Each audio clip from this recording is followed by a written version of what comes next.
கடைசியாய் அவள் தந்த கடிதம். எனதன்பு காதலனே, எனச் சொல்லக்கூட தகுதி இழந்து கிடக்கிறேன். அணு அணுவாய் காதலித்தோம், கைகள் இறுக பற்றி கொண்டோம். நடுநிசி பொழுதில் என் வீடு வரை கால் கடுக்க துணையாய் வந்தாய்.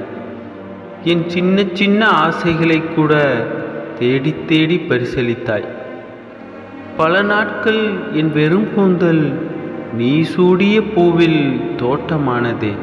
எத்தனையோ முறை என் மேனி இனிதாக்கிய போதெல்லாம் உன் உடல் வெப்பத்தணலில் என்னை குணப்படுத்தினாய். என் கடைவிழியில் துளிநீரும் சிந்தினால் கதறி துடித்து போனாய். ராப்பகல் மறந்து தொலைபேசியில் கதைத்து தொலைந்தே போனோம். என் தொலைதூர பயணத்தில் நெடுந்தூரம் சலிப்பற்று பயணித்தாய்.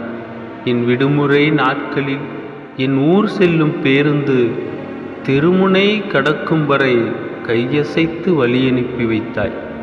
எல்லா சண்டைகளிலும் முதல் மன்னிப்பை நீயே பகிர்வாய். அடிக்கடி நம் எதிர்காலம் பற்றிய பெரும் கனவை சுமந்து கொண்டே இருப்பாய்.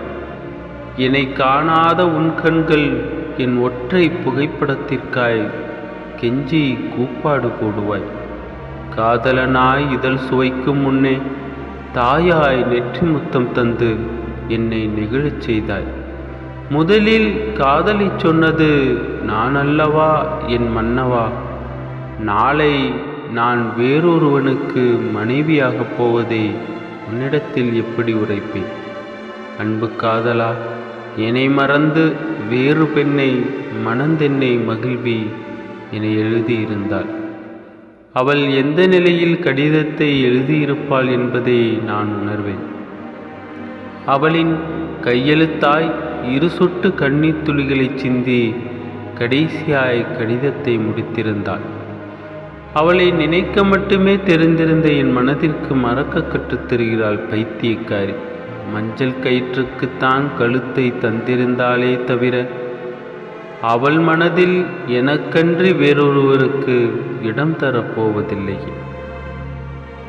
அவளை நயவஞ்சகக்காரி என்றெல்லாம் கோபத்தில் திட்டி தீர்க்கப் போவதில்லை. பாவம், அவள் என்ன செய்வாள்? சூழ்நிலை அவளை என்ன வாட்டி வதைக்கிறதோ. ஆனால் ஒன்று மட்டும் நிச்சயம் சொல்வேன், எங்கிருந்தாலும் வாழ்க என் ஆருயிர் தலைவியே.